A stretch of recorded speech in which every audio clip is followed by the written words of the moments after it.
Hello, good morning, everybody. Welcome to Sunrise Daily today. I'm Chamberlain Uso. Good morning. I'm Maupe Ogun Yusuf. Well, we're up bright and early here in Nigeria's commercial capital, Lagos. You're welcome. I'm Kayode Okikelu. And I'm Ayo Makinde. Today is the 13th day, yes, I'm back again, of March 2023.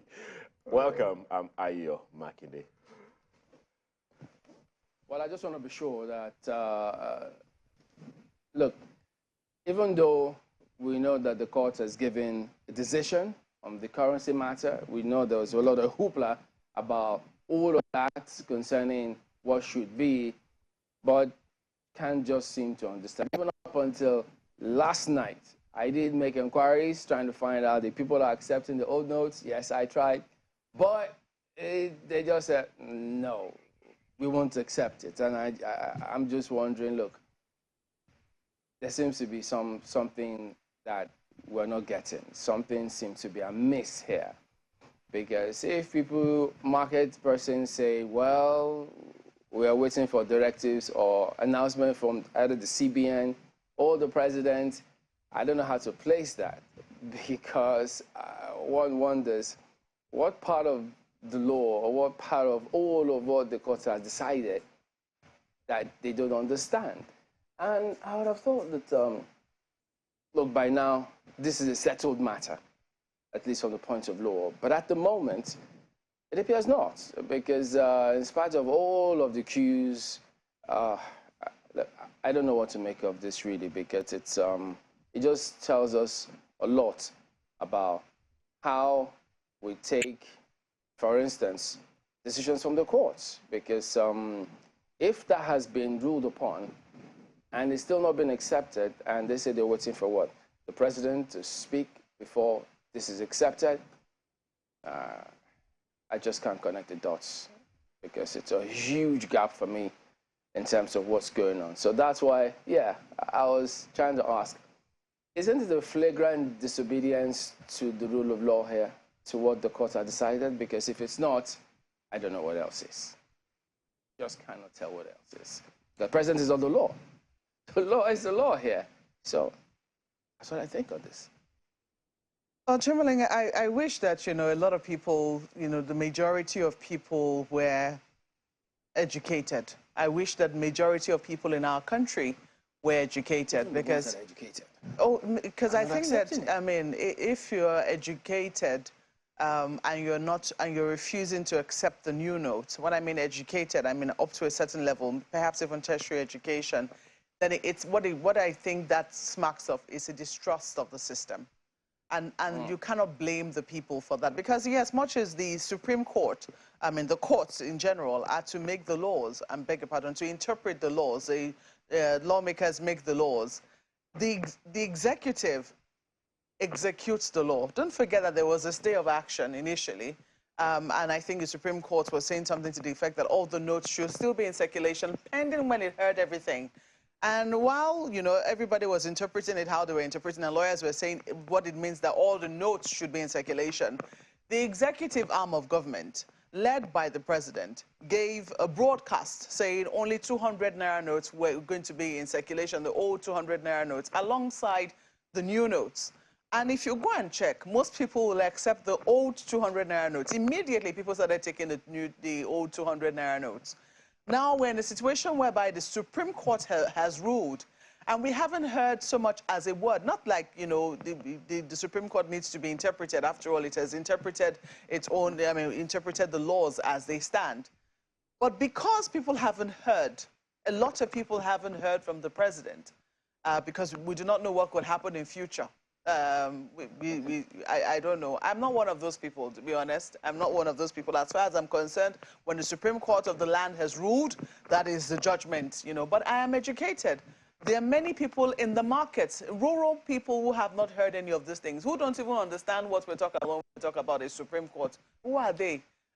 You mean they exist? They don't even know what you're talking about. Even if they get the money, the old ones from the banks.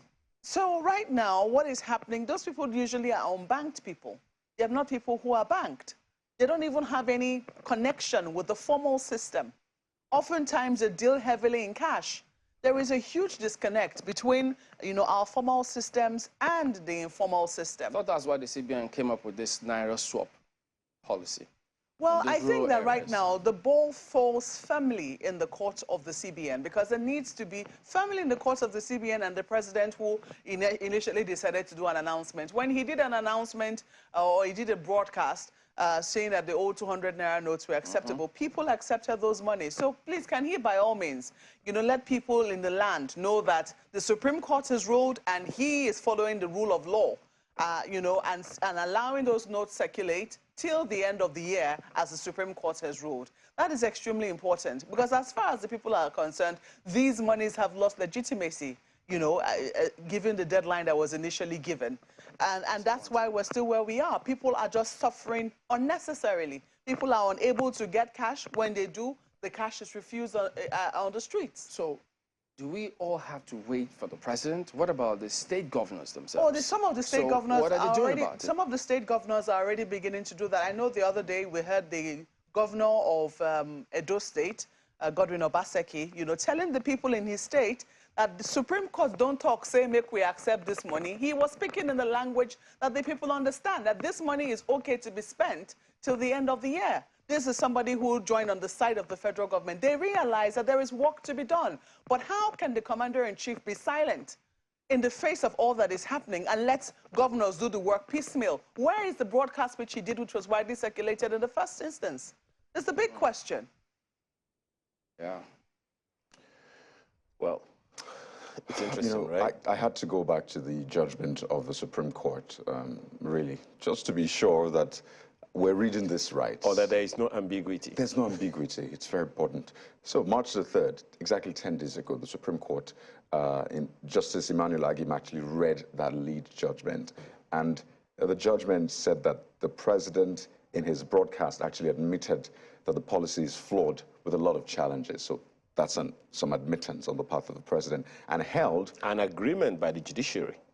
And held that the unconstitutional use of powers by President Buhari on naira redesigning has breached the fundamental rights of the Nigerian citizens in various ways. In fact, the court actually made quite a number of pronouncements on the president's decision, and it said that such use of powers by President Buhari is not permitted under democracy and in a society like Nigeria. It was a unanimous judgment. The court said that the president's disobedience of the February 8th order, which, Mark were reference to, that I think that stay, is a sign of dictatorship. And, the pronouncement went on and on, but the court was quite clear on its position.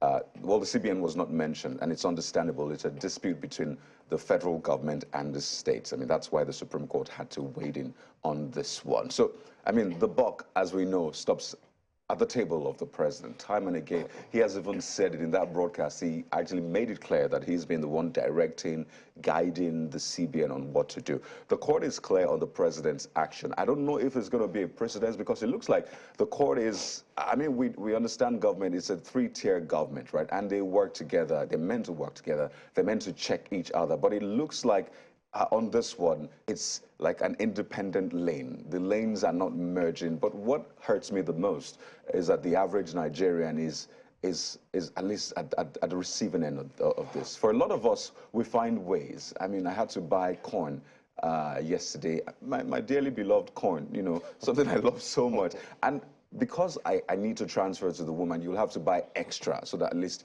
your transfer is worth it. It's easy for me. In fact, the woman told me that the last time I bought corn, yes, I am a big fan of roasted corn in this case.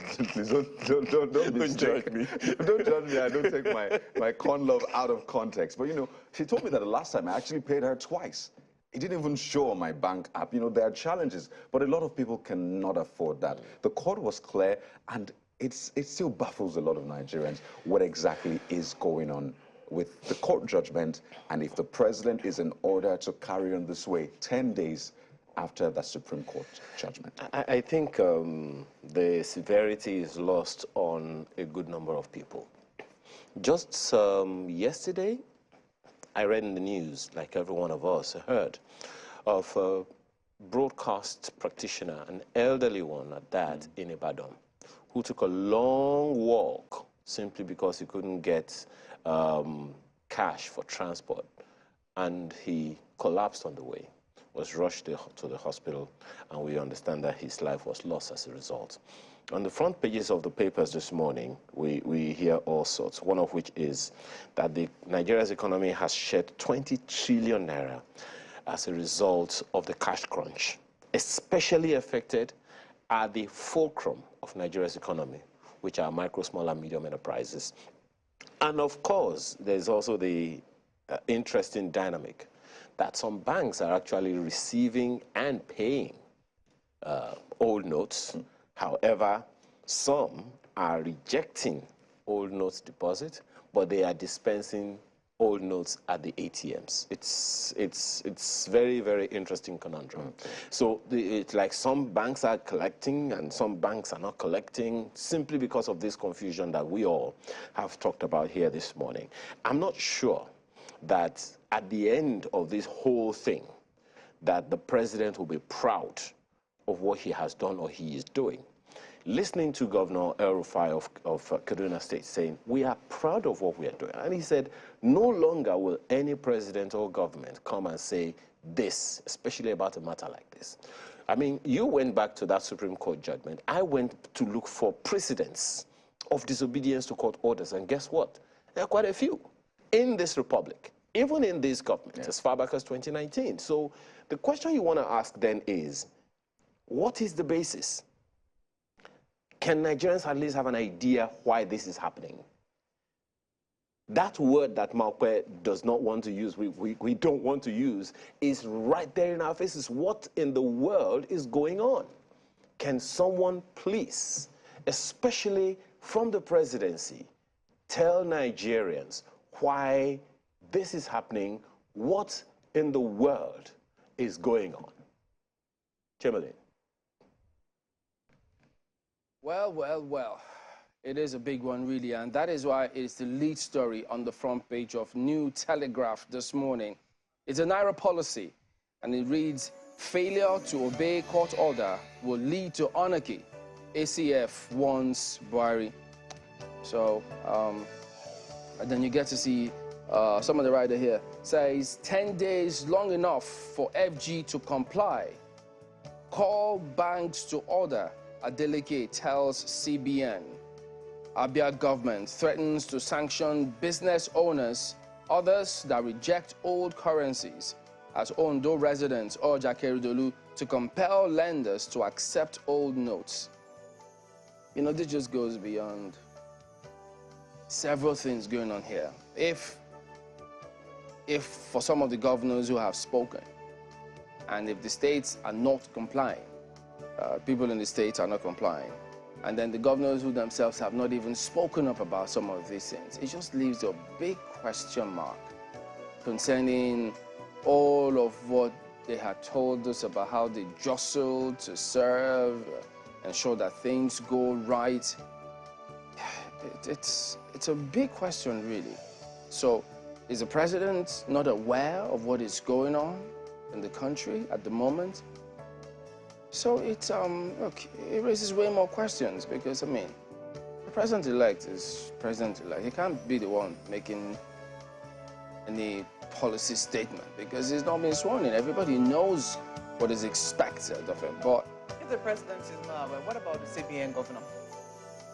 Because, for instance, CBN governor at least should have gone to the president and say, Mr. President, this is the situation we have at hand. And how do we proceed with this? So, or could he have gone? Or what has happened? People don't know. People don't know. They just want to find out why are they not accepting these old currencies as the court has directed. Because who knows how long this is going to go on for, this non-acceptance of the old notes. Because don't forget, the court says up until December 31. So people need to make out all of that time, take advantage of the rulings early enough to make all the plans. So if there's a lot of delay now, who knows what else we might expect? Or are we supposed to wait until after May 29 before we start accepting some of these things? Or are people already packing their bags and calling the removal vans on their way out, saying, your problem, go deal with it? We don't want to believe that that is the case here, but something needs to be done as soon as yesterday. as a matter of fact, because as this lead headline reads, you never know. This is a very horrid situation, Chamberlain. It is, because we know, have received a lot of bills, actually. Where people are buying their Some say own currency. They buy, what, 10,000 naira for 30,000? No, 10,000 naira for 3,000 naira. And I thought, wait a minute. This is ridiculous. It in the same country? 30%, yes. In the same country? Yes. I was speaking to somebody who might fall under the vulnerable class yesterday, and she told me that, oh, in her church, there was a POS woman who was selling this currency, you know, providing this currency. 1,000 naira was all she was given to one person. You couldn't buy more than 1,000 naira, and it cost 300 naira to buy 1,000 naira. I thought they were arresting people who were doing this previously. Arresting. Look, this is where we are, and I don't know whether I don't know whether we currently have leaders. If we do, can somebody, you know, tell us what is happening in our country where we're buying our own legal tender? I don't think that this was the plan. This was not the policy that as it was intended. If this is not the policy as it was intended and it has finally gotten out of hand, can somebody just let us know what is happening and what solutions they have at hand? Because this is totally unacceptable. Look at this. The Abuja Inquirer perhaps is putting things in perspective for us. The lead headline says, Q Nation. That is it. That's what you have on the front page. Long lines everywhere, from banks, fuel stations to hospitals. You have to ask, really, how much more can a people take? You know, how much more can a people take? Long lines everywhere, from banks, fuel stations to hospitals.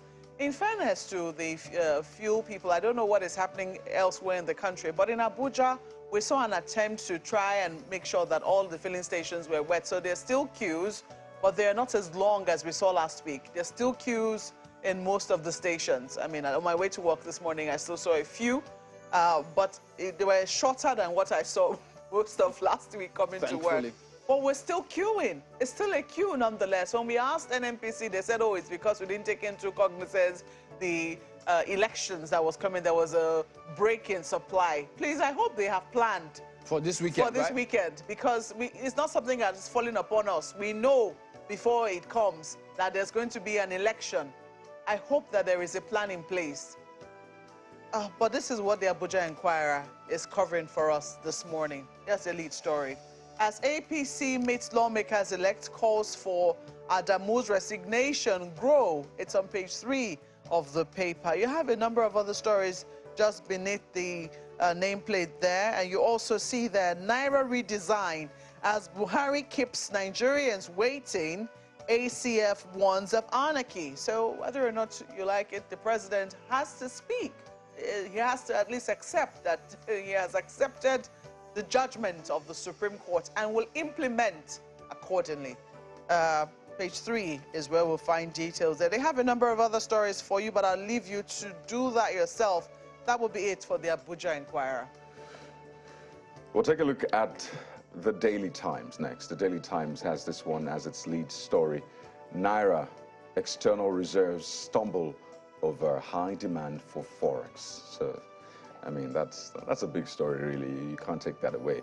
As commercial banks slash BTA by 50% to $2,000. So this is a Naira from an outside view now. I mean, we know the Naira from an inside view. We know what we go through, really.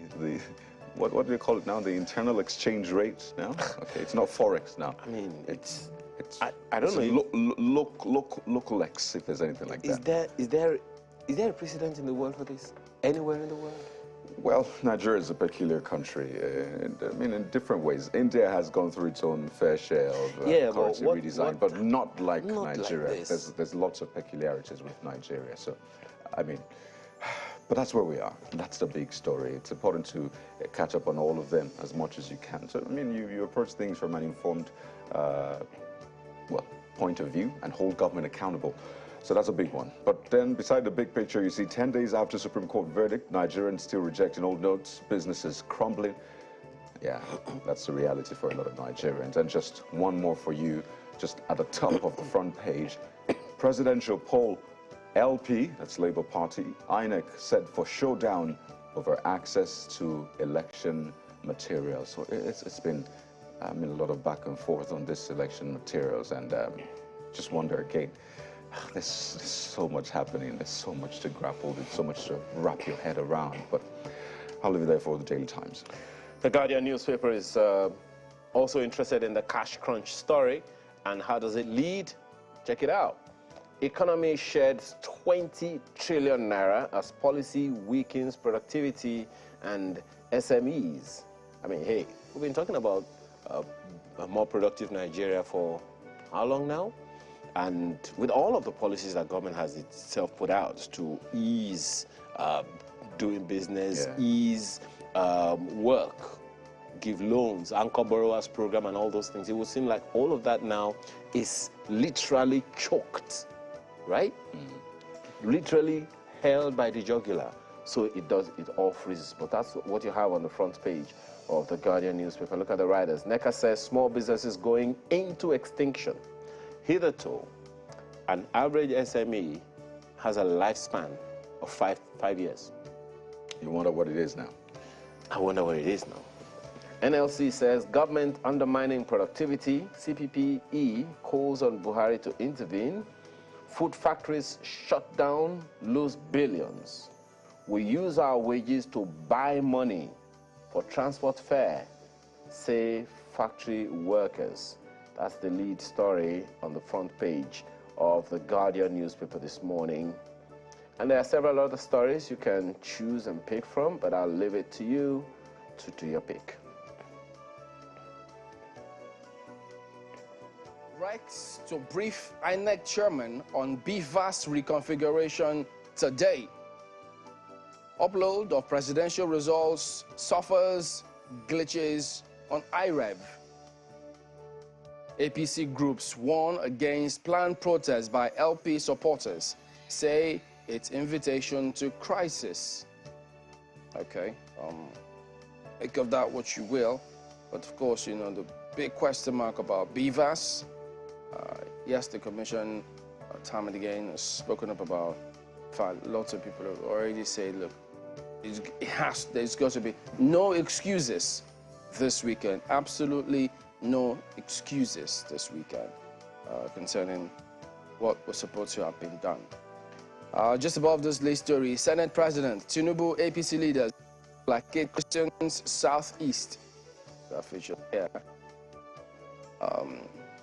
Naira notes, obey Supreme Court order. ACF tells PMB. So we also got to see that there. Let's see. Police for others killed in Kaduna, Katsina attacks. Also unfortunate scenario. So just so many questions about some of what's playing out there. You just keep wondering. Kind of issues that comes up time and again. You just wonder and befuddles one really. But that is leadership this morning. Well, Vanguard looks at something else this morning. They're focusing more on politics. Tinubu bids to form government of national unity. Southeast, South-South being considered for Senate presidency to provide direction for zoning of speakership. Others, meeting sensitive to religious balancing. So you see the meeting sensitive to religious balancing. Bajabia Miller tipped as chief of staff. Governor El Rufai, SGF. So these are all the permutations you're seeing right there. Tinubu's support groups root for Betara as speaker. So you find details on page 5 of the paper. Well, the business community are also setting their own agenda. Manufacturers Association of Nigeria, MAN, market operators, others, list agenda for incoming government. Removal of fuel subsidy, multiple exchange rates, privatization rank high. We seek balance of attention between money, capital markets, as according to stockbrokers. Multiple taxation, others, must be addressed to boost investors' confidence. That's according to MAN, as Fidelity Bank chairman calls for return of margin lending. So you find all of the details on page 20 of the paper. Look at this gas flare commercialization program threatened. That's according to an investigation. A number of stories on the side there. On top of the nameplate, they have a number more, but I'm going to look at this one for you. Gunmen kill 36 in Kaduna, Katsina. I mean, people are still losing their lives. Security is still on the front burner. These are human beings. While we're talking about cash crunch, no fuel, etc., etc., 36 people will not be able to get cash even if they wanted to. Now, it will not be left for their families. What exactly has happened? I want to flip to page 10 of the paper. And perhaps in the, I don't know that Nigeria has Women History Month, but if we did, it's significant that we should keep stories like this. Franca Afebua, Nigeria's first female senator, dies at 79. Her soul rest in peace. Page 4 is where you'll find details. Let's leave it there for Vanguard newspapers. Well, indeed, but this Nigeria has this story as the big one. It's on. It's looking forward, really. APC, zoning of NAS offices called for Adamu's resignation top agenda. So as much as, you know, there's a lot of talk about cash crunch and all of that, I mean, politicians still doing what they do best. NWC elected lawmakers meet Tinubu today. Rights activists demand national chairman's ouster. Okay. Rights activists? Is this another here we go again? Well, yeah, another 4 years is upon us. And as I said, the politicians are doing what they know how to do best. Citizens should do what they know, what they should do best, which is hold government accountable. So I think that's also important. Page 2, and that story from Kaduna also makes its way to the front page. Another angle to it, 10 corpses uncovered after Kaduna deadly attacks, curfew imposed on communities. And of course, cash crunch, crash, oh dear, it's now a tongue twister. Cash crunch is also on the front page, hits Nigerians harder. Worshippers resort to churches, mosques for succor as tithes, offerings drop. Meanwhile, most organizations, I mean, historically, churches and mosques were missionary outlets that offer some kind of support to the community anyway, health services, education services, and all of that. Now they also, I mean, that's aside from the benevolence work they had done hitherto. So if, I don't know, I don't even know where to go with all of this. I wanted to say this, saying the pressure is getting, you know what they say. Everywhere. Let me just move on top of the nameplate. And this is important because now that we're not doing a lot of cash, we have to do lots of transactions digitally with your debit card and all of that. Don't expose your debit card numbers and CVV. NDIC warns bank customers. So let me just break it down. The CVV is the, you have 3 digits at the back of your card. So that's your CVV. NDIC, of course, is the Nigerian Deposit Insurance Commission. I mean, that's not on your card, but the CVV is very important, and the numbers. So please make sure you protect them at all costs, because I think that so far people are finding ways to cheat people, to dupe people using their debit card. So please be careful, right? That's our own 1 penny. Yeah, one cover this morning. And to also, for you to also help those who don't know about these things, because I mean, it's so easy for you to, for some people who don't know, to just give their cards to someone and, go do with it for me, whatever I'd want you to do, and all of that. Especially if it's your primary card, not what I would call the slave cards. Okay. Not the. You have your own primary card, and then you have the utility cards. That's what I'm calling. Oh, wow. That's how it works? Oh, yes. Okay. So you have a primary account. All right. But you can put some money into a utility card. Oh, I see. And I then see. take that out. Oh, so your money is safe.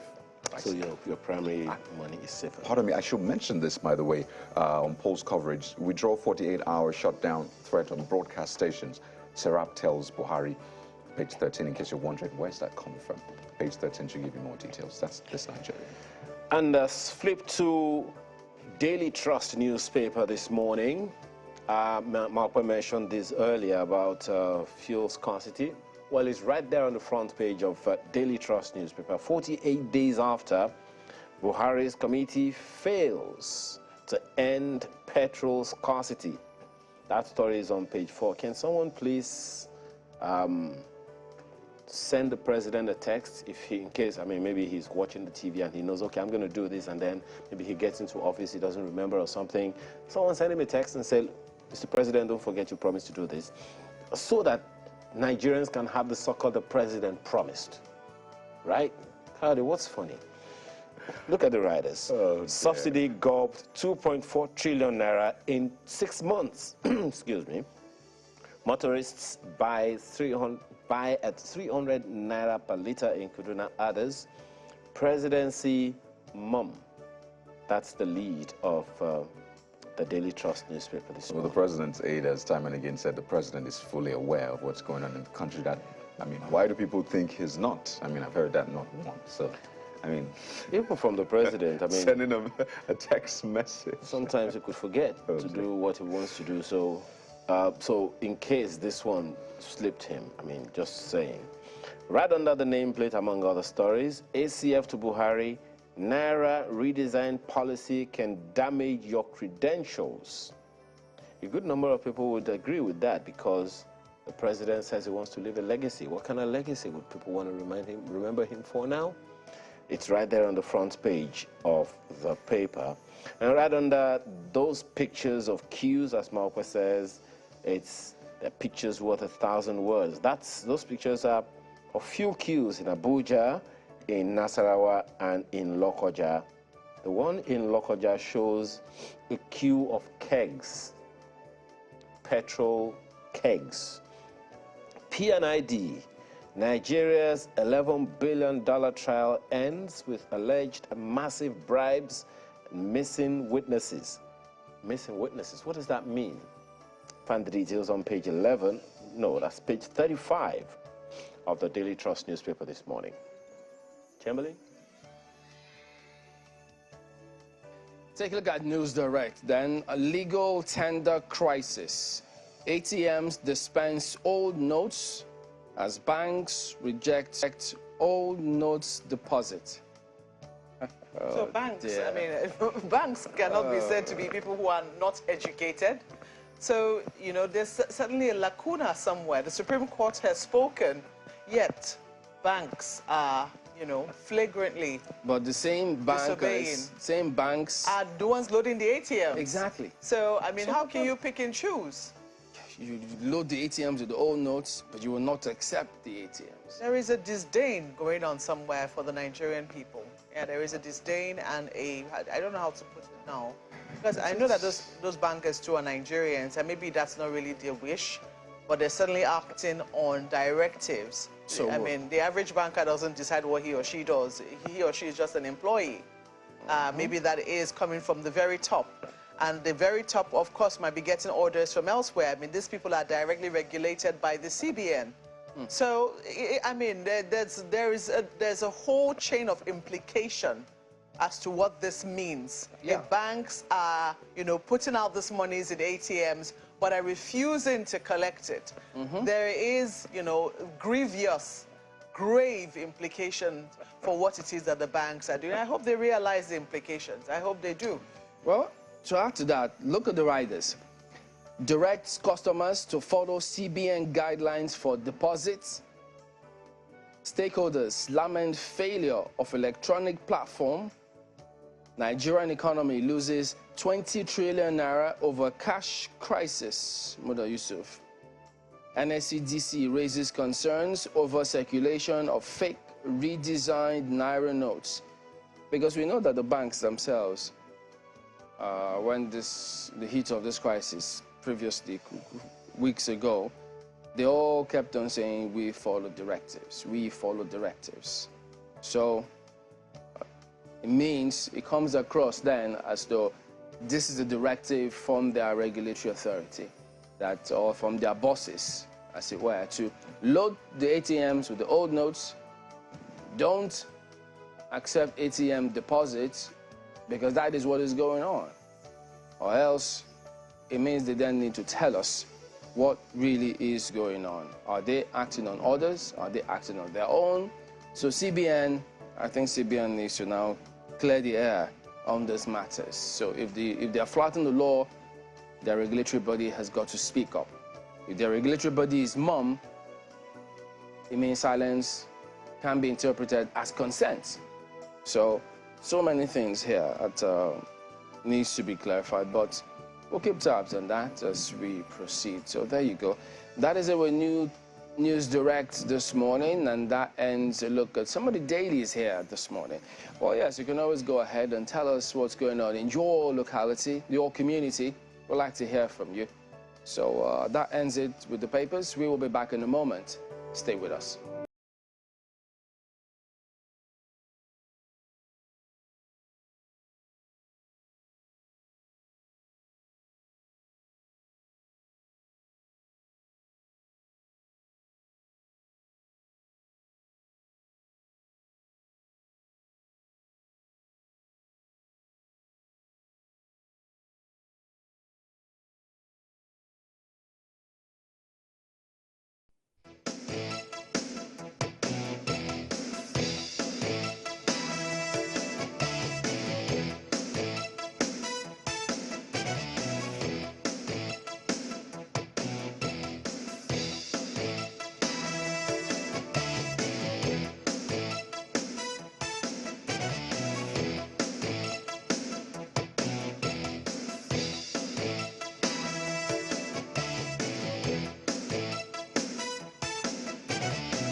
Deputies to sign the peace accord.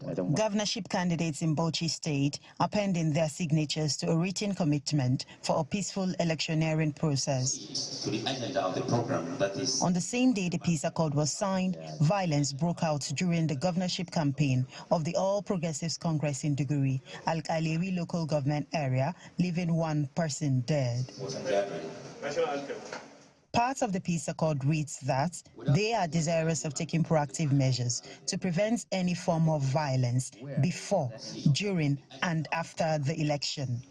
I'm delighted to be part of this. The violent incident in Duguri leaves much to be desired about their commitments. The candidates share concerns on what ingredients is required for peace to reign beyond just signing a written document. We plead that this election should be free of logistic problems. We hope the equipment will work, and then of course materials will reach their destinations on time. We hope our citizens will not be disenfranchised. Once there is an iota of unfairness in the process, this may disrupt what we have just signed. That peace is not the absence of violence, but the absence of justice. So we expect justice from all of you. The police and the INEC give their words. On the side of the security, we have promised to be very, very fair and humble. The politicians, I will wish that you will be fully guided by the provision of Electoral Act 2022. We do assure you all the polling unit will work with the beavers, and then the beavers will work. We assure you that, and then the poll will be in good time. The police in the state is vowing to sanction anyone who incites others to act in a disorderly manner. The penalty is pegged at a maximum fine of 500,000 naira or imprisonment for a term of 12 months or both. Hajara Aliyu, Channels Television News. Tuning into Just Now. The PDP. This press conference is organized by the governorship candidate of the Labour Party in Taraba State, Mr. Philip Munlip. He is here to announce his endorsement of the governorship candidate of the People's Democratic Party, Mr. Abu. The Taraba State leadership of the CPPN, after critically examining the gubernatorial candidates and looked at their antecedent and capacity for the forthcoming governorship election, has decided to support the candidacy of Lieutenant Colonel Abu Kefas, PhD, of the People's Democratic Party. However, his decision is not going down well with the party's leadership, who believe his action is motivated by personal gains. Philip Mulip is not the leader of Labour Party or gubernatorial candidate of Labour Party in the state. Thus, his claim that the party leadership in the state and himself endorsed the PDP candidate is highest mischief and of no effect, as the party at no time in the state has abandoned her principal, Peter Obi, or their guest to take over the government of Taraba come 18 March 2023. In a related development, the All Progressives Congress in Taraba State says the coast is now clear for its governorship candidate, Senator Emmanuel Bauchi, to contest the governorship election on Saturday. As people who respect the rule of law, who respect the court, we decided to go to court to seek clarification from INEC itself, because we always thought, and truly too, that INEC cannot assume the powers of the court. INEC has no right under the Constitution or the Electoral Act to refuse a name submitted by a political party.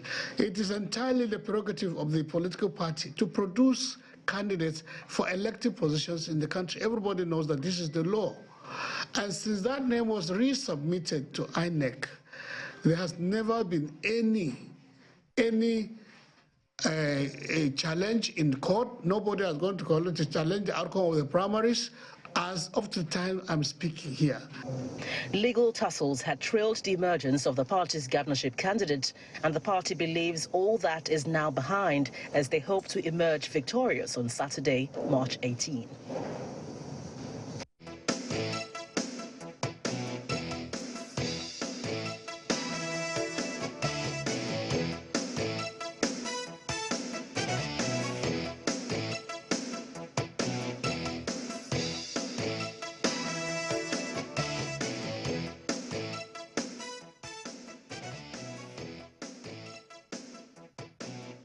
Welcome back. Yes, indeed, we kick off with developments in Taraba State concerning Labour Party.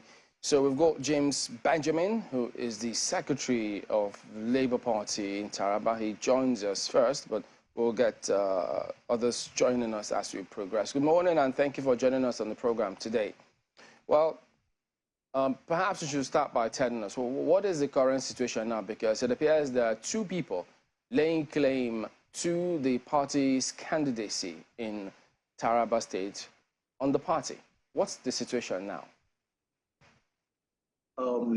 Thank you, Mr. Chamberlain, for having me. The truth of the matter is this. Philip Mulip, Evangelist Philip Mulip, I beg your pardon, was our party's candidate for governorship. But at some point, we got to have a resolution looking at the nature of Taraba State. If we're going to field a candidate that can give PDP a run for whatever they think they have, we need somebody with the war chest, somebody with the records, somebody with the pedigree, somebody with the political abilities, like Joel Kenya, that can come on board and actually make us succeed in this election. And so that was how we reached a consensus. In fact, the meeting was held with the middle belt leadership, and they advised Evangelist Philip Mulip to pick up a senatorial ticket in Taraba Central Zone, which he agreed. And from there, they went to court, Federal High Court, and he wrote his withdrawal letter from the governorship race and backed it up with an affidavit. And that was how the whole thing went. And we were surprised that in the middle of the thing, he just turned and said he wrote the withdrawal this thing under duress. You know, I'm taken aback. I don't understand what duress means in this concept. So, but right now, the party has conducted primaries, and which the court case has dissolved all of them, and ordered us to conduct another fresh primaries, which we did again, I think sometimes last month we did. And at the eve of the primaries, Evangelist Philip Mulip and his team withdrew that they are not going to be party to that primaries again. We went ahead and did the primaries, and distinguished Senator Joel Kenya won with a landslide. And so that is where we are. And right now, so far we are concerned in Taraba State, he is our candidate. Well,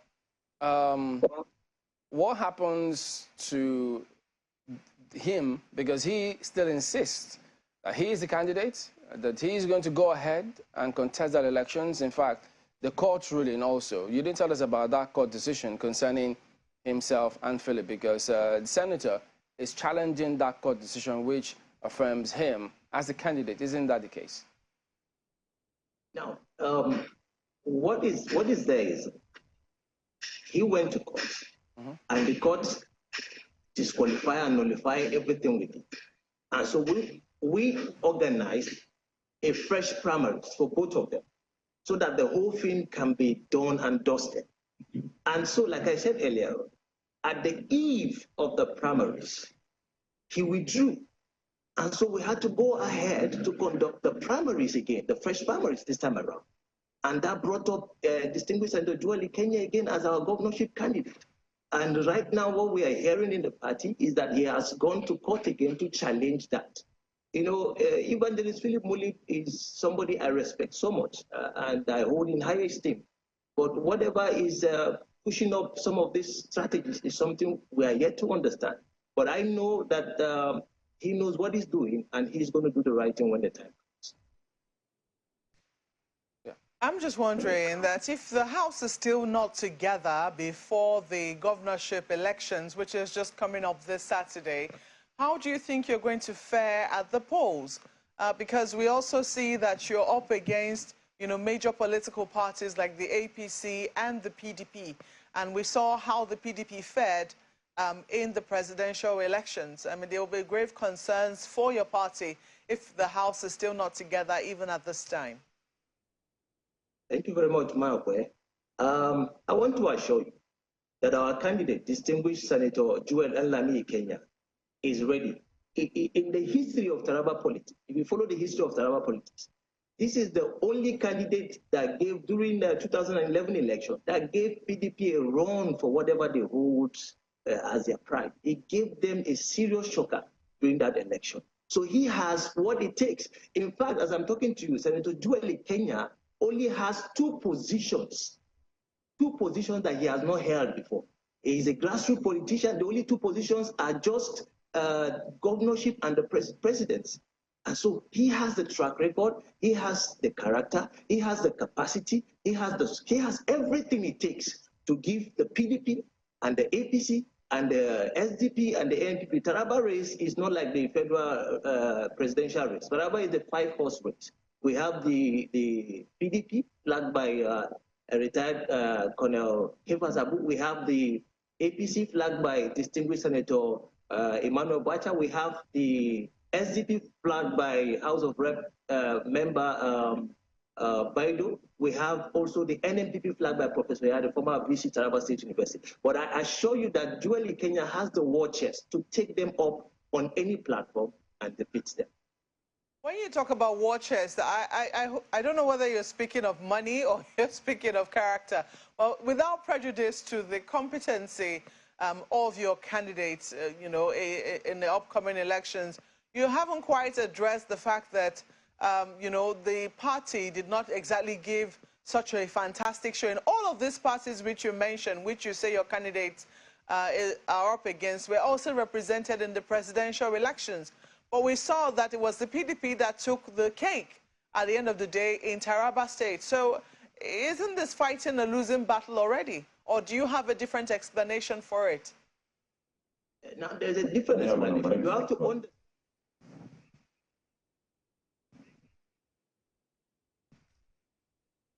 Every politics is local. Now, this is Taraba politics. This is where the people would have to decide in Taraba who would take over the reins of leadership come 29th May. And Joel Kenya is one of the best qualified among them. Like I told you, he's a grassroots politician in the state. If you look at our victory in Taraba State, in the presidential election, a chunk of the votes that made us come second in that presidential election in Taraba State came from Southern Taraba. That's where he represented as a senator. And most especially Okari, that was where the chunk of the vote came out from. And I assure you that he is loved by people in Taraba State, and people are desirous to have him come to lead the affairs of Taraba State and move Taraba to the right direction. Well, we do know that for the governorship elections, it will take more than winning a local government or two for you to be able to, win over an entire state. You have said that in Taraba is a 5-horse race, so it's going to be interesting to see how your candidate will be able to win 25% into thirds of the state. What are his plans in that direction? Now, his plans are always on the bear. He always explains what he wants to come on board to do. He's somebody that is focused. He's somebody that knows what he wants to do, when he wants to do, how he wants to do it. And he has his plans. Because if you look at what Taraba is going through now, Taraba needs a leader that is focused, a leader that has the capacity to carry out some developmental project in the state. And dually, Kenya has all these qualities. Taraba is a state that you can say, when we finance the agricultural sector of Taraba State, Taraba can feed Nigeria. And Taraba has tourism abilities. The Mambila Plateau in Sardona local government is something else. The Unyo Fishing Festival is something else. And these are things that he wants to come on board and finance so that Taribians will enjoy the dividends of democracy. Be excited. Might be that end. Well, my colleagues in Lagos also have questions for you. Mr. Benjamin, I'd like to just be clear on this court issue because, I mean, there's been a lot of back and forth and dates back all the way to last year. So on the 9th of February, it was reported that Senator Joel Ikenya will appeal the judgment of a federal high court, Jalingo, which invalidated his nomination for this coming governorship election. You say another primary was conducted. Does he still have a case he's appealing in court, that particular case now? Now, when we said he has another primary came, the primary actually came up to douse the tension. The primary came up to settle the whole scores, and the two of them were invited on that fresh primaries, so that the whole thing can be sorted out. And unfortunately, I don't know why, but at the eve of the primaries, Evangelist Philip Muli decided to withdraw, so we don't know why. Pardon me, I understand that point. You made that point. I'm talking about the court case now. Does Senator Joel Ikenya still have an appeal pending in court, still being heard in court now? Right now, I'm not privy to that information, but as I told you earlier on, where he's moving on with his activities, with his campaign activities, and things are going on fine for us in this part of the past. So, I mean, Markwe has raised the question as to how this will affect the performance of your party. But Evangelist Monlip, as you said earlier on, says, well, his name was published by INEC, so it's, I mean, quite simple as to who the candidate of your party is for that election. Well, for Senator Ikenya, he's relying on that primary, the fresh one, which you said was conducted by your party. But my concern is this endorsement now by Evangelist Monlip of the PDP's candidates. And naturally, you know how that plays into the minds of those who will be, I mean, the voters generally. And I wonder for you, seeing Evangelist Monlip actually endorsing, in fact, he had the banner of the PDP right behind him. First, what does that say about his membership of the party? And also, how is the party handling this? How much of the party structure is with him on that one, and how much are not with him? If you look at the press conference he gave endorsing the candidature of the PDP, it's within his rights to do that. Like Ayaran said, everyone has the right to make his decision, but none has the right to force his decision on others. It is within his purview to take that decision. But I assure you, it's not scratching the party in any way. The party is still focused. The party, we are closing ranks together with the PCC. We are closing ranks together with all our candidates across board. We are closing ranks with all the local government chairmen and ward leaders and stakeholders. Everybody is on the same page to ensure the victory of the party come 18th of March. Next. So help me understand this, Mr. Benjamin, because for a lot of people, they have said that, well, they've not actually seen photos, clips. They've not really seen your candidate, Senator Kenya, actually campaigning in Taraba State. And they're asking if he's really serious about governing Taraba. I'd like you to speak to that because, I mean, we know how important campaigning, moving around is for any candidate at any level. So what sort of campaigning has he been doing for a lot of people in Taraba? Well, they said they've not seen that just yet. Banners is not what will make people to vote for you. Posters are not what will make people vote for you. Kenya is somebody who is endeared to the people. He is at the heart of the people. And so some of this, we have our strategies, and we are keeping our cards close to our chest, and we're working them out one by one. And the 11th hour in politics can be a game changer. So we are working, we're doing our underground work, we're carrying our political campaigns here and there at the low, but we're coming out, and it's going to be the game changer for everybody. Well, Mr. Benjamin, help me understand exactly how that goes, because at the moment we know that the governor of Taraba State is a member of the PDP, and the last election, the presidential election of 25th of last month, was won by the PDP.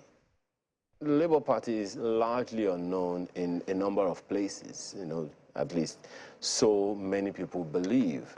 So your candidate coming out, as my colleague has asked you here, Kadi, asking you, I don't even know if anyone can put a face to the identity of your candidate. How many people outside of Taraba, even those in Taraba, can put a face to it? So what exactly are you doing, is your party doing, to first of all erase the word that has gone out from Mr. Munlip about the supporting the PDP candidate and the massive campaign that is needed, because it's just about 6 days or thereabout before the elections? Let me respond to the statement you made that our candidate is popular. Make no mistake about that. Joel Kenya is not the first timer on the scene. This is somebody who has done grassroots politics, from member, Federal House of Rep to senator, has become a minister of the Federal Republic during President Goodluck Ebele Jonathan, 2014 thereabout. So this is a politician to reckon with so far Taraba politics is concerned. So he is well known. Like I said in 2011, one of the fiercest political race was in 2011, and so he is known by Taribians. And I assure you, Taribians are aware that our candidate is on board for this race. And what will come out will be exactly what was in the national, where people were saying Labour Party had no structure, Labour Party had no this, had no that. And at the end of the day, they were shocked at the result. It's not time to make noise. It's time to deploy your strategy and deploy them efficiently. So Joel Kenya is in the race, and the result of 18th of March will be the judge. Pardon me, let me just read this comment by a former PDP deputy chairman, Elia Agabi, who says that the former Minister of Labour and Productivity, Senator Kenya, should not be taken seriously, saying that he's a serial decampee from PDP. He went to ACN, returned to PDP, and went to ABGA. He returned to APC and later left for the PDP, and said that, in fact, in this current dispensation, he had sought a governorship ticket on the platform of the PDP, but lost. He then migrated to the NNPP and again failed to grab the ticket, and now he has decamped to the Labour Party. How does that character, which has been described here, tell on that, the policy or the ideology, I should say, of the Labour Party, which I imagine is from the grassroots up until the national level, the presidential candidate of your party? Everybody has the right to his opinion about anybody. So if that's his opinion, I leave it to him. But other people have their different opinion about distinguished Senator Joel Kenya. And I wouldn't want to go on and forth about why he decamped or whatever he decamped. Everybody has rights of association. So if the platform he is, it will not be comfortable enough or to be a better launch pad for him to achieve what he wants to achieve, he has the right to change. Politicians have been changing from one party to another. It's all about knowing when you are here and the principle does not align with your principle, you move to a better place. So that's what I have to say on this matter. But doesn't that in a way indicate that, you know, Caribbeans may not be able to trust him to keep to whatever policy or decision that he holds? If he can move from one party to the other, I've almost counted about 10 of those transitions right now. So I'm wondering, what do you think people will make of him if he becomes governor of Taraba State and he moves from party to party the way he has moved, as my colleague has listed out here? What does that say of his capacity to keep his word and keep whatever policy or position he holds on a particular matter in favor of Tarabians, as you put it? Party politics is a different body. Leadership and principles are different body. So when he becomes the governor of Taraba State, he has his duties cut out for him. It's not about switching. He's a principled man. Anybody that knows Senator Joel Kenya knows he's a principled man. And he's a man that has people at heart. He's passionate to help people come out of poverty, come out of penury. He's passionate to see people, the state develop. And he has proven that on many platforms as he rises from on leadership ladder up to the level of the Minister of Labor. So he has proven that on every platform. So the issue of him just giving the leadership, and you will understand what we mean by Joel Kenya being the man for the moment. Benjamin, just hold on a minute. Let's bring in Philip Munlip, who is in question also. He joins us virtually as well. Good morning, Evangelist Philip Munlip. Thank you for joining us on the program today. Good morning, and thank you for having me. Yeah, so from what we hear of James Benjamin, as an evangelist, your word is supposed to be your bond. But it comes across as though that has not been the case, because he says you had agreed to step down and then go with the agreement of the party. But along the way, you pulled off and said, no, you will not be a party to this. So could you tell us what is going on? I'm so glad that you brought that aspect of it, because I think James is not, Benjamin James is not properly informed about the whole process. And also the person he is speaking about. The entire thing actually started in a way that by the time I begin to unfold the depths of it, it will bring James to a point that he shouldn't have even made the statements he did. I got the ticket of the Labour Party as a consensus candidate. And somewhere along the line, in the early part of August, the chairperson of the party began to mute or plan for my replacement without due cause. And she made some statements which were not properly justified. I ran into a letter that was written by the National Office on the 2nd of August, asking, which she actually informed them, telling them that I have withdrawn from the race, and I have written a letter of withdrawal, and a fresh primary should be conducted, which was not true. And she came to put pressure on me. At the time she was making this statement, I had not discovered that document, but eventually I did. And so you see, you have a party that wants to change the political narrative of this country. You have a party that wants to redefine the politics of Nigeria. You have a party that wants to have good governance. And a chairperson who builds capacity on falsehood. I think there's something wrong about that. Beyond that, how did Joel came into the scene? Somehow she went to woo Joel to come in, to replace my person. And they were building on falsehood. And when I made that discovery, I went to court to retrieve the letter they said I wrote. with an affidavit, which was properly submitted to the national office, national party office. And there I was, my name remained in the INEC portal until on the 4th of October, when the final list was supposed to be published, and I discovered that Joel came with a court order that my name was replaced. So I decided to seek redress in court. And by the special grace of God, the court granted my request. But with the judge actually said a primary should be conducted. But what was the judgment order? The judgment order was that Joel's name should not be submitted to INEC.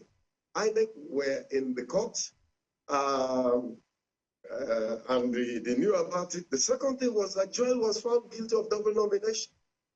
He had contested in PDP, like it was earlier said. He also went to NNPP, secured a senatorial ticket, and now to Labour. So, as far as the court was concerned, Joel was not qualified. Yeah, but Mr. Philip, even though Mr. Mulip, yeah. In that, when you say that he was found to have double nomination, I'm sure you're also aware of the part that the party, your party, was arguing.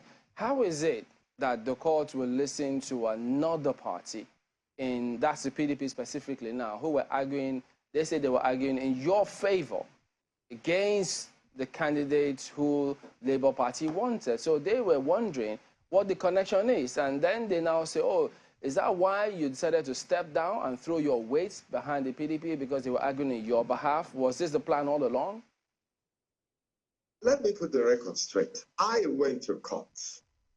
PDP went to court on two different notes. We only met in court. The judge ruled in my favor, just like he ruled in the favor of the PDP. So at no point did I sit with PDP to drag Joel to court. The truth still remains that I went to seek justice in court. And so my decision and the people around me to support PDP was based on the reality on ground and the falsehood that the party has not been able to establish. Now, after the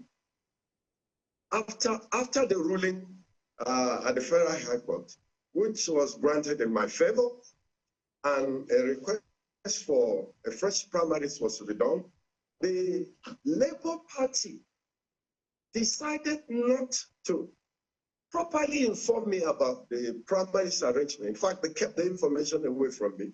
It was like a direct connivance between the party, Joel, and, to edge me out of the entire thing. However, it might also interest you to know that I was not informed of I was not officially informed of the primaries. I only got to know, you see, okay, so about it. Pardon me, Mr. Jumping. You were not officially informed, as you say, but yes, you were informed because Mr. Benjamin says that you began the process of participating and then pulled out. Why? No, that was not true. Oh. That was not true. I went to the national office to seek the letter of the primaries. I was not given. Here in the state, the chairperson did not at any point in time got across to me about the primaries. And let it also be known that INEC was not in the primaries. So it was an action in fidelity.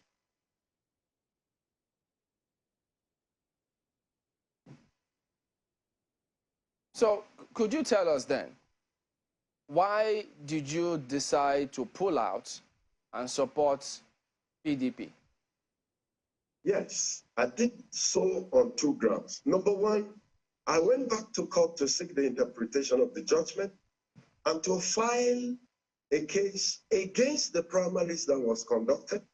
Secondly, I had made an appeal to the Federal High Court, seeking, to establish the fact that some of the things I sought in the review were not granted. And what was it? I had actually sought for the full restoration of my candidate. which was not granted me, but rather that we should go for a fresh primary.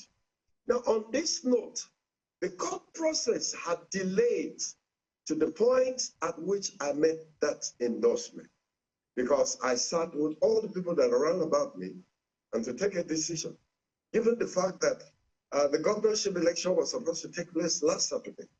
And so we all sat down and decided to endorse the PDP according to our judgment, who seems to be a better candidate than most of the candidates that were on ground. Now, may I also add this, that I hear them talk about the Labour Party. I lead the entire support group in the state under the guise of CBBN. It was not an individual decision. It was a decision of all the support group members.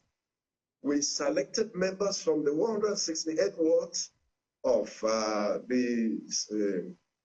Taraba State, and one single members from all the 16 local government and 2 development areas of Taraba State. And we sat. But at the moment, to take the, your party, Labour Party, says you are not the governorship candidate. You're not their candidate, and that Senator Kenya is the candidate. So can you lay claim to the candidature, especially if the courts, if the matter has not been finally decided? Now, as far as this matter is concerned, it is established that we're in court. And if we're in court, the courts are yet to put the matter to bed. So that informed why I had to endorse the PDP candidate. This is very interesting. It gets even more interesting by the day. So while you're in court, you're already endorsing another candidate of another political party. Isn't that anti-party? You won't call that anti-party, because I have people that are run about me. And as a leader of the support group called CBBN, I have people to cater for. And we took a decision unanimously, given the situation in the state, given also the fact that Joel has not been established as the authentic candidate. So if the court has not yet granted the appeal that I went to seek, at least we should vote for somebody who is credible. And as far as we are concerned, the most credible candidate in this matter was the PDP candidate. So you'd rather support the candidate of another political party than support the candidate of your own political party? Because I am actually supposed to be the candidate by the reason of the judgment. And let me also bring to bear. In other words, sir, sorry to interrupt you. In other words, if I cannot have it, then nobody else on my party will have it. I'd rather support another party. That's essentially what you're saying. That is, to some extent, not quite, because I clearly had somebody said, Joel had not gone around the state. I mean, first of all, somebody should find out from Joel, what is his strength in terms of the forthcoming election on ground? He's not been there. He's all the way been in Abuja. And as far as the political scenario in Taraba State is, you know, we have not seen Joel make the desired impact. That's the truth about the matter. So Taraba would want to have good governance. We would also want to have good governance. We want to have people that have the pulse and the feeling of the people. Wearing the option, the PDP candidate stands out to be the person we should support. I'm not the first person to have endorsed another candidate. We've seen it done in other states. There's also been talk, I don't know whether you are aware of this or you're also privy to it, that they can, that's the Christian Association of Nigeria in Taraba State, has endorsed the PDP candidate. And this is something that other parties are not happy about. Are you aware of this? That is the can. I think I speak fairly and best. I would like to rather concentrate on the issue that concerns me. Whatever had informed the can to do that, I wouldn't like to speak on their behalf. I only speak based on my own person and the groups that are around about me.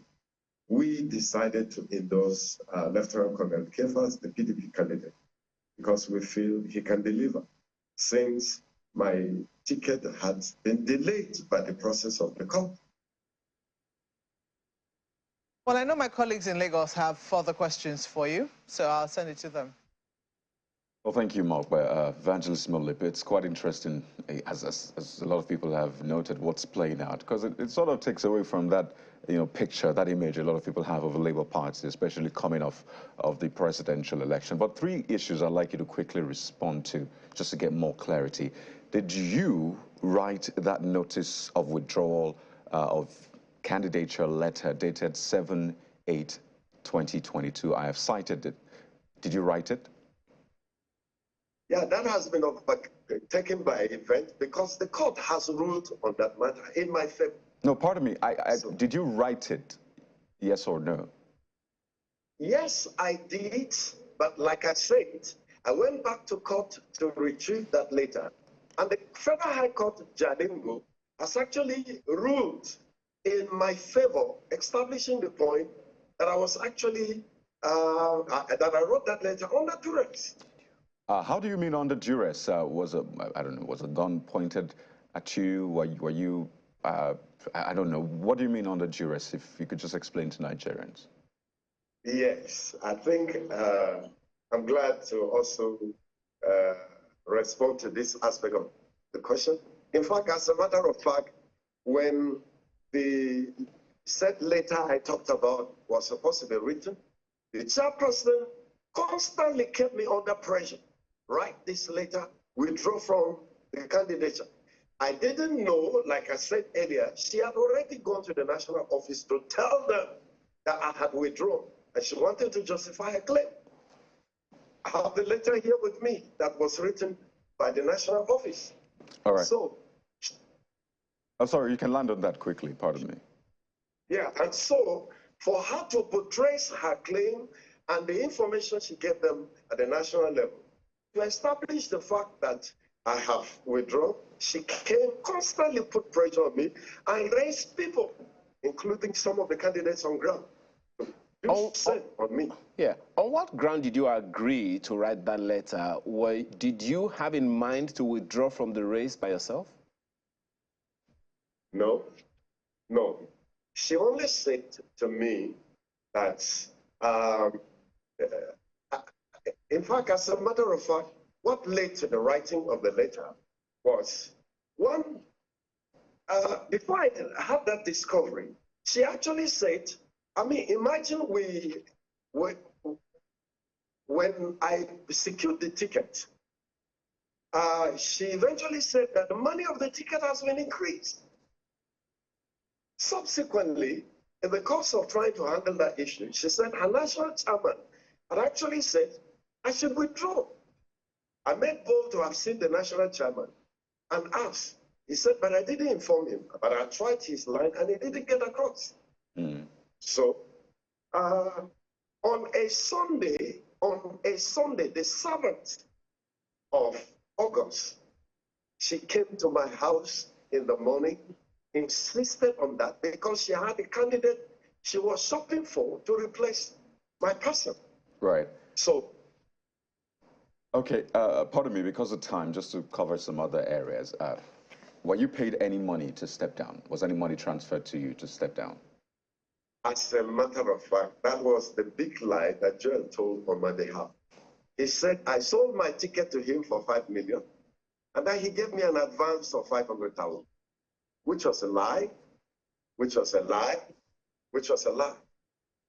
In fact, the 500,000 naira he talked about was actually the money that was transferred to me for the flight that I paid to Abuja, and the accommodation, my hotel accommodation, because I didn't go to Abuja at my own instant. Sorry, who transferred the money? I was actually invited to come down to Abuja. Who transferred the said 500,000 to you, which I mean is... It was Joel in Kenya, in the presence of the president of the Middle Belt, who You know, he said he was going to refund my transport. I said no. I didn't ask him for money. But the president of the Middle State, you didn't come here at your own instant. Please, can you accept the money? I didn't even know it was 500,000. So he transferred the money. But the narrative on the transfer, the transaction narration was actually reading transportation. So that was what actually happened. Have you received such monies before that time? No. Is it customary in the Labour Party for such monies to be paid? No, please, I didn't get your question. Is it something that is normal within the Labour Party to get such allowances for travel? No, it was not a Labour Party affair.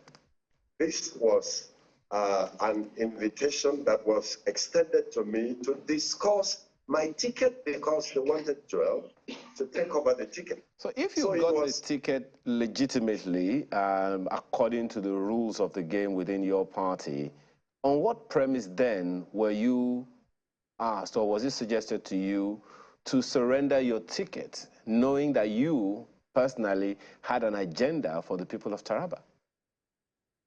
Yeah, you know, from time to time when people get involved in politics, others who are interested in such positions to seek to negotiate with parties that are involved, you see, there will be a substitution. But in this case, the approach of it was wrong. The approach of it was completely wrong. And above all, when this blatant lie was told about my person by Joel, and it was all over the media, he sought to sit down with me to discuss. I said, no, go back to the press, retrieve the lie you have spoken about me. Then we can now sit down and talk. Okay. But he didn't want to do so. I mean, we're just counting down to the governorship election, and I mean, I just wonder what this will mean for your party. But just quickly, you earlier on recognized the supremacy of the party in your actions. You said that the chairman of your party came to speak to you, and then you thought, okay, let me step down based on the things that she had told you, basically respecting the supremacy of the party.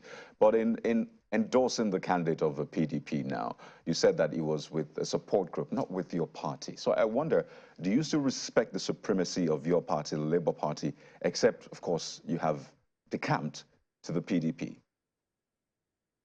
Let me also make some things very clear here. That as far as I am concerned, I'm still in Labour Party. Secondly, I respect the supremacy of the party. However, you know, organizations are run based on principle. And the cardinal principle that holds the party is justice. So any action that is actually executed based on injustice, naturally will generate problem. And that is where we find ourselves where we are. If you want to rob James to pay Peter, you know, there will be a problem. And that's exactly where we are.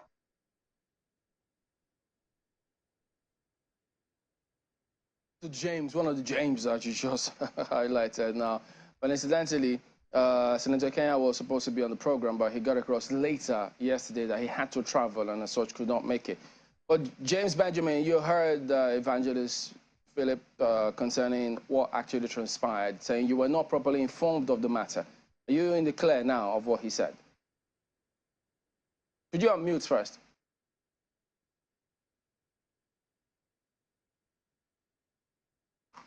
Can you unmute yourself? Can you hear me now? Go ahead, please, yes. All right, like I said earlier on, Evangelist Philip is somebody I hold in high esteem. I respect inside politics and outside politics. The truth of the matter is this. He said he was not properly or officially, you know, information, when you have an information that social primaries will take place at this particular place, at this particular time, the onus is on you to strategize, come up with your team on how to win in the primaries. And I, as a secretary of the party, wrote a letter, went to his spokesman, looked for him, I didn't see him.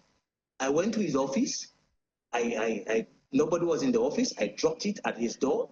I even sent a soft copy to his spokesman's WhatsApp. And his spokesman was the one that called the state chairperson of the party, Dr. Mrs. Esther Johnson, and said they are going to be involved in the primaries. So they are in the know of the primaries. The issue of information has crossed. But right now, being officially or whatever is just something I can't really fathom right now. But information has crossed, and they are aware that the primaries will take place at so time, at so place. So the rest is left for them to do the needful. But if they refuse to do the needful, there is no need pushing the blame on the party. So, James, how will the supporters in this state, what are they supposed to do now that there's this confusion as to what the party is going to do this Saturday? This Saturday, Chamberlain, like I said, we are on our A game. All the local government chairmen of the party are on board. The state ESCOs are on board, and the PCC, everybody is on board. With the support groups, everybody is on board to ensure the victory of Senator Joel Kenya. Make no mistake about it. So everybody is on board to ensure that victory is assured come this Saturday at the polls in Taraba State. All the 168 wards, our leaders are ready. All the 3,597 polling units across Taraba State, we have people on board to ensure the victory. Thank you. All right. So, Evangelist Monlib, you say you are still a member of the party, but you are clearly going against what the party will want, Evangelist Monlib. How do you explain that? Because this is clearly sabotaging the effort of your party. Why didn't you let the party decide who is a better person to support, as opposed to you unilaterally taking that decision? And could you unmute while you speak?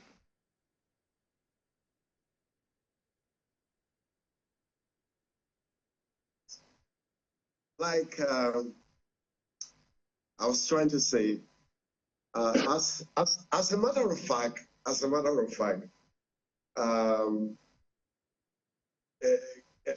I by no means have sabotaged the party.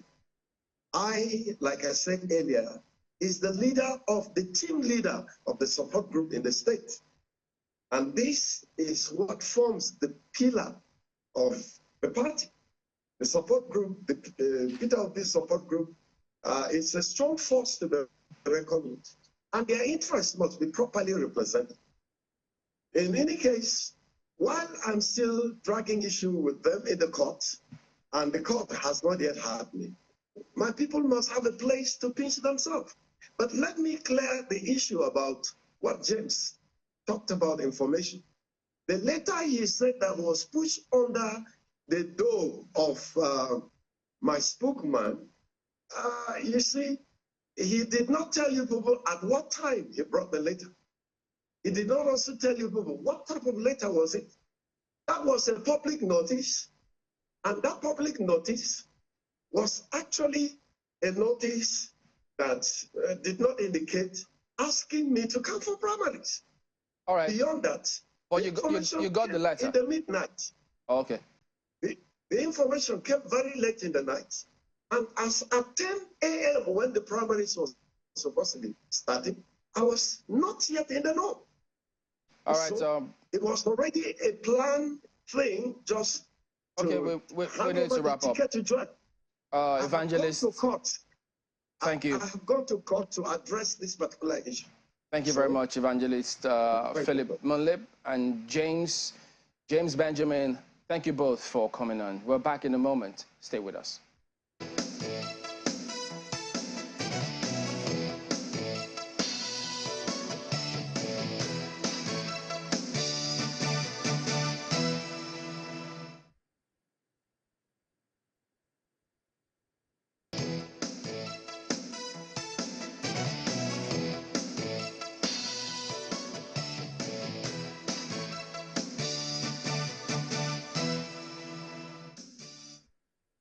All right, welcome back to Sunrise. Let's get across to taking a look at developments in Bauchi State. We've got the Public Relations Officer in Bauchi State. He joins us virtually as well. Good morning, and thank you for joining us on the program today.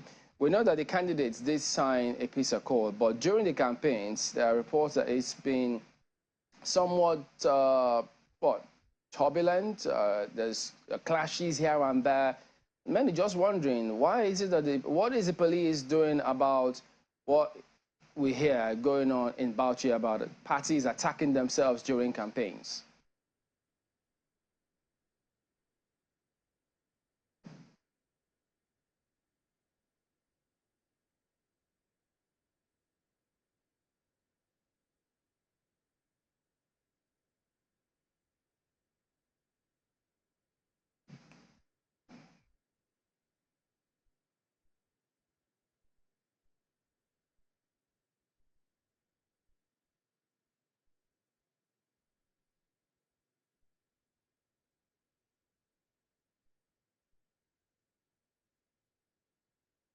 All right, Mr. Wakil, we can't seem to hear you. You need to just adjust your audio so that we'll sort that out. But we'd just like you to do this as soon as you can, such that we can go ahead and do that. So let's just double check again if that's been done. Can you hear us now?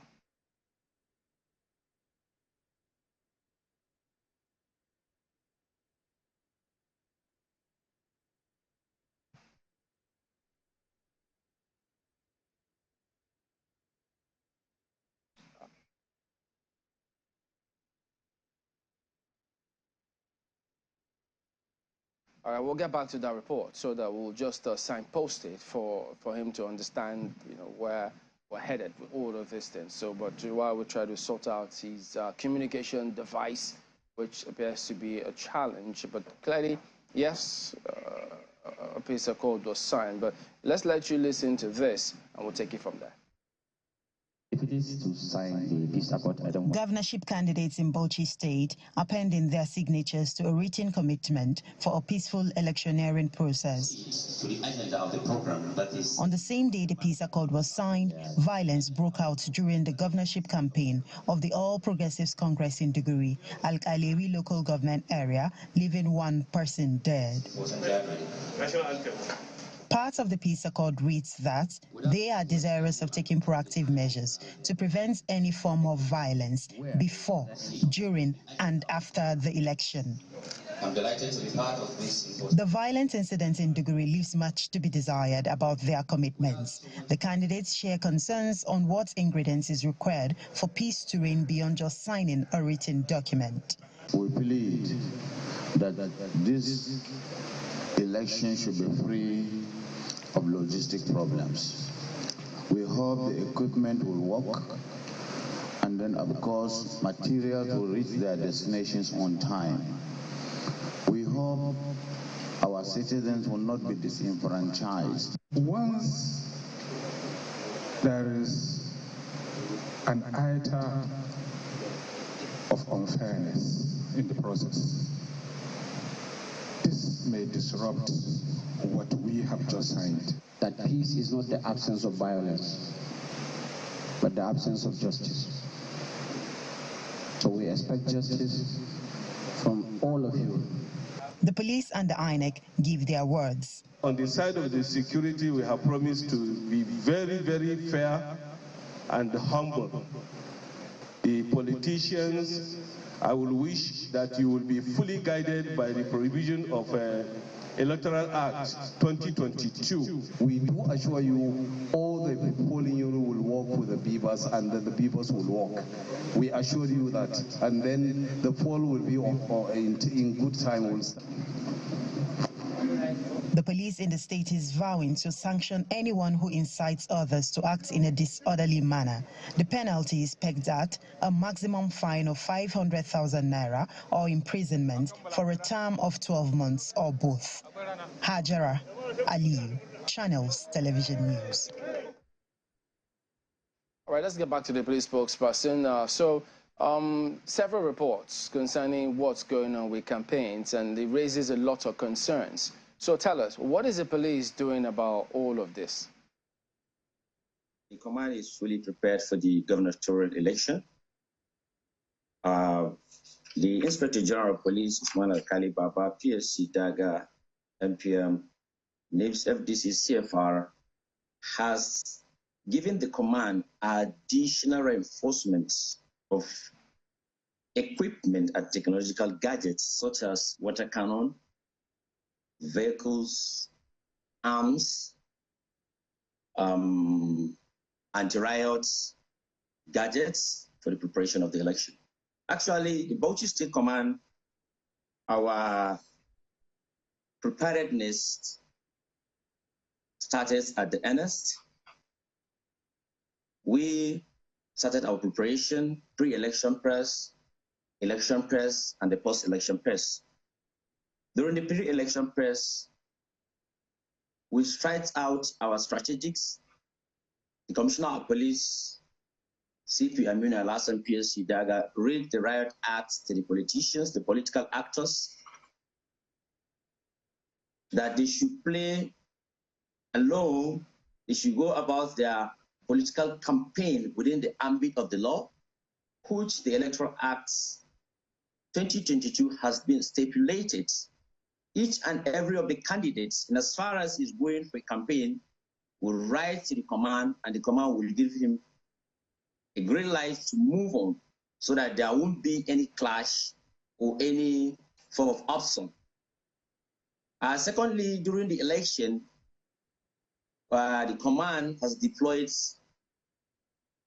personnel. Mr. Wakili, before you talk about what's been deployed, I mean, there we hear you in the first instance. So tell us, has there been any arrest made about the reports of attacks and killings that took place during the campaigns?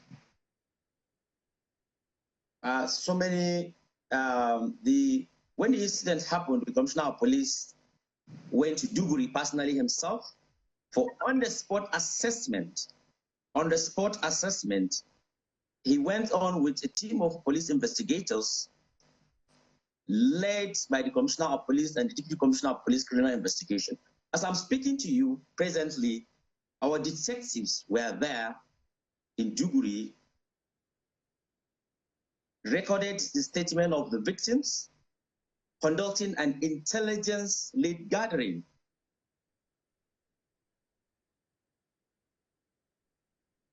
Hello, can you hear me again? Go ahead, we can hear you. Yeah, so an invitation was sent to most of the people that were, their names were being mentioned, and the command is doing everything possible to expand the investigation to arrest the perpetrators of those dastardly acts. Are you saying right now no arrest has been made whatsoever? Actually, I'm not privy to such information, but I know that our detectives presently were in Duguri, and the investigation is still ongoing.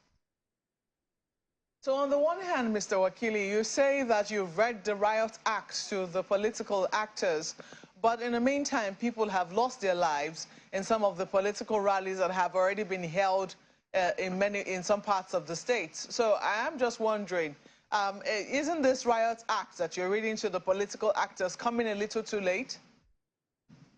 Actually, crime and criminality is a galloping phenomenon. Sometimes you may not determine where it must happen. But such that happen, the command has done everything possible to see that nobody is above the law. And anybody that is found wanting will be arrested and will be prosecuted according to the law. Are you saying that the political actors went on their campaigns without the presence of security operatives present at the venue of their rallies? Actually, most of the political actors, whenever they are going for the campaign, they rise to the command, and the command gives them the green light. Actually, that day, what happened is that all the political actors were presently on ground here in the command to sign the peace accords. The APC gubernatorial aspirant was, his deputy represented him, and that is when he went for the campaign in Duguri. And such happens. I am unable to understand what it is that you're saying. So he went without the green light. Does the APC candidate win without the green light of the police command? Is that what you're saying?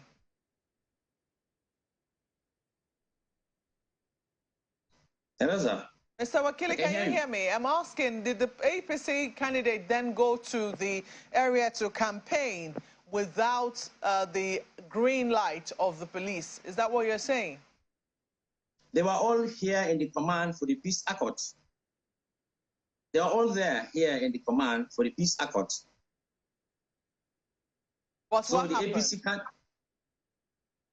actually what happened at that day, he visited Duguri village where he went for the campaign on the 8th of March, where a rally is ongoing at Uliwats in Alkaleri local government of Bauchi State. Violence broke out during the rally, which resulted into having 15 people were injured, out of which six were taken to primary healthcare center in that same Duguri, and they were treated.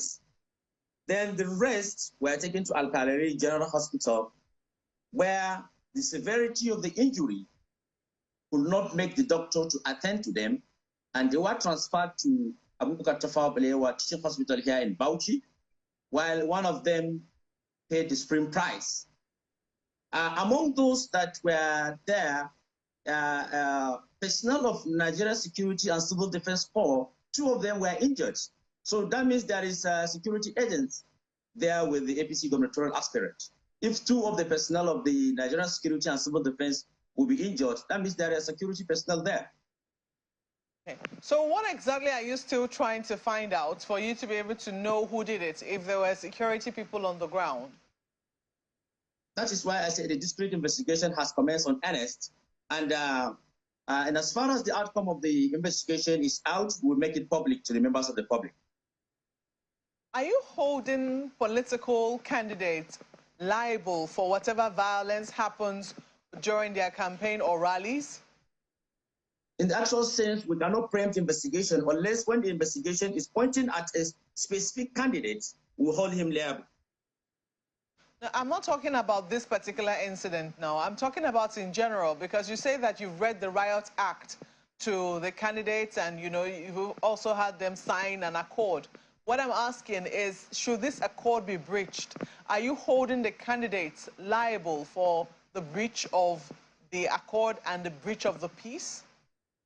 Actually, the accord is nothing than the candidates affirm that they voluntarily elected to committed to the maintenance of peace in the environment in the 2023 election, that they are affirming their commitment to the Constitution of the Federal Republic of Nigeria, Electoral Act 2022, that they are desirous of promoting unity and corporate existence of the Nigerians and individual entity, that they are determined to avoid any conduct that will endanger the political stability of the state and the national security of Nigeria in general, that they are determined to place the interests of the state above their personal interests and their partisan concern.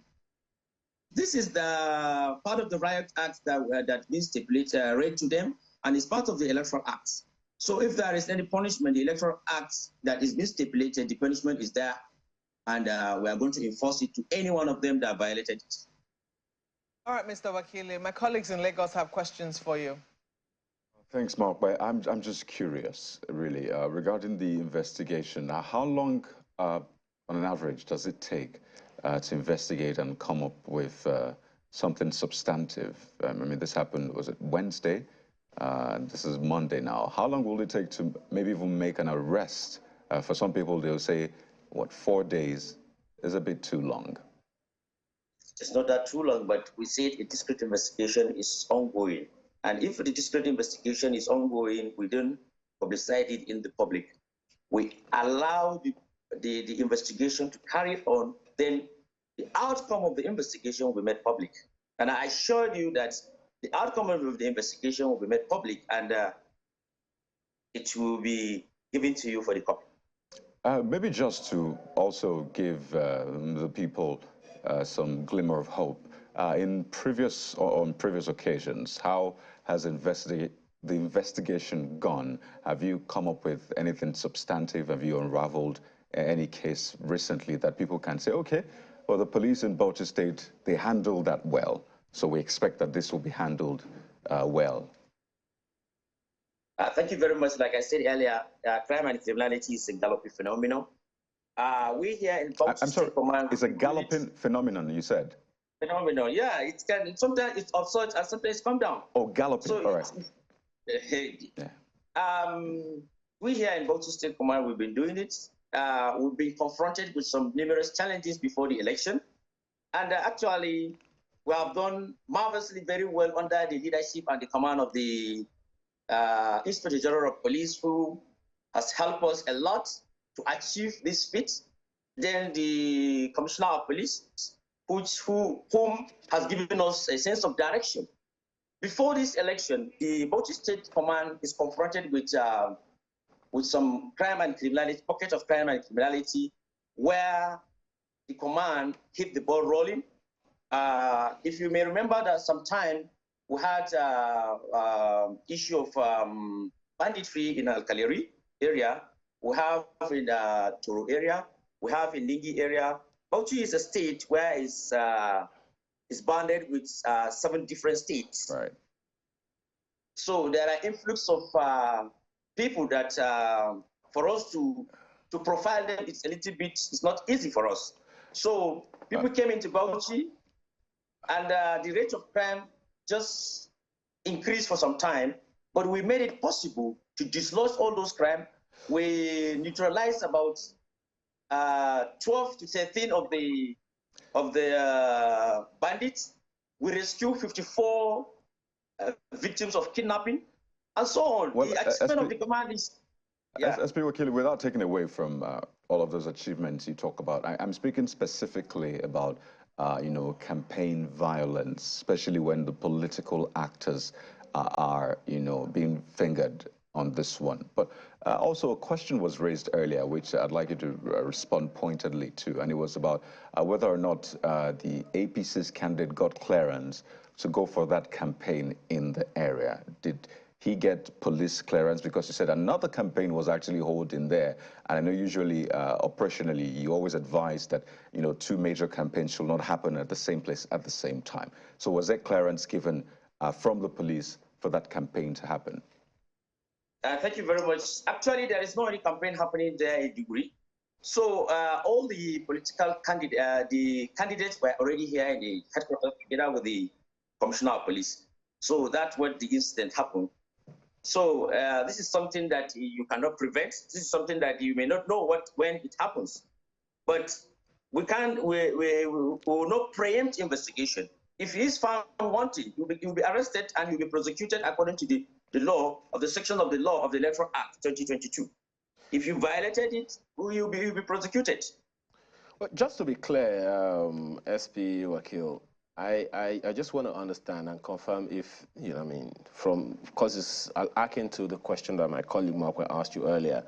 When you said that the APC gubernatorial candidate went out on a rally and violence ensued during the rally in which 14 people were injured, what is the normal process before a gubernatorial candidate will go on a campaign? Should he be accompanied by police? And if so, how does that work? How many policemen should go with them? Because we understand that police is supposed to provide some sort of security. So exactly what was supposed to be the process? What happened in this case, and how come this happened? Thank you very much. In the actual sense, like I said, that 2 civil defense corps were injured in the clash. So this is something that is a little bit dicey for us to come out with the outcome of the investigation. That is why the investigators were still presently there. Continue the investigation to unravel the circumstances and who are the actors and who are the perpetrators. The question I'm asking, SP Wakil, is what is the normal process? Should the police go with them when they're going on the rally? Should they not? If 2 civil defense there were injured, the personnel were there. Okay. Thank you. So under normal circumstances, security personnel were supposed to go with the gubernatorial candidate when they're going on a rally? Pardon? I can hear you. I said, under normal circumstances, your men were supposed to go with the gubernatorial candidate or the political party when they're going on a rally. That's what you're saying.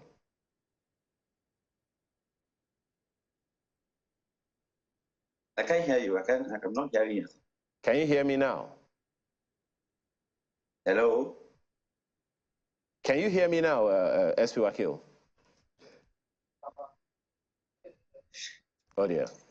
Okay, well, I don't know, maybe we'll be able to hear you, Coyote, because he heard you earlier. Well, it's just, let's toss this to Abuja.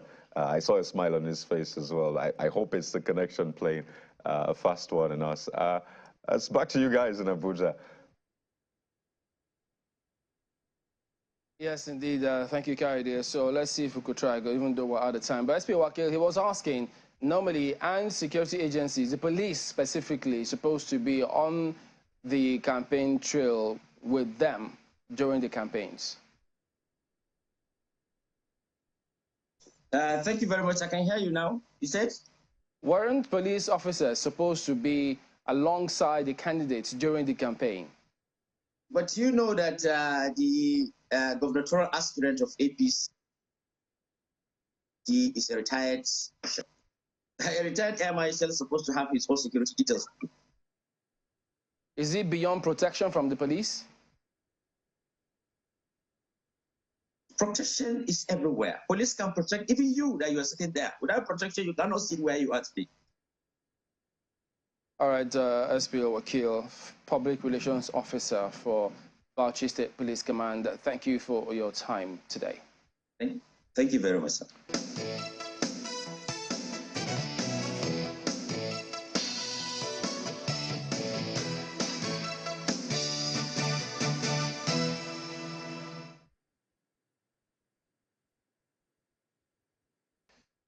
So there you go. That is the show today. We do thank you all for watching. We'll see you again tomorrow. I'm Chamberlain. So have a good day. Well, let's really hope that the authorities help Nigerians have a good week by ensuring that the queues are shorter and that there is further clarity and dissemination of the information that has been given, the order given at the Supreme Court, enabling all Nigerians to spend both the old and new currencies till the end of this year. Thank you for watching. I'm Malkwe Ogun Yusuf. We have some mails here. We'd like to thank Interestingly, they are on the same naira policy. Absolutely. From Olatunde Ayodele, Dowadini, and others. Thank you so much. Oh, there you go. That's Olatunde Ayodele's mail saying many of the banks are dispensing old notes, but they are not receiving the old notes from their customers. So if the banks are not receiving the old notes, what confidence will the ordinary people have to collect it? I remember as at the last time, the CBN was saying if you want to deposit the old notes, you have to come to the CBN. So is this in line with that policy? Are we missing something? Well, same thing Idowadeni is asking here. This is not a good policy in the first place. This is purely money confiscation policy. What would you expect when your money that you need for everyday transaction is taken, and you've only returned about 20%? Anyway, that's just that. Well, that's been the show. I do hope you find naira to spend, and I hope your transactions go through as well. I'm Coyote Okikulu. That's the prayer now. Please be safe, whatever you do. Have a wonderful day. I'm Ayo Makinde.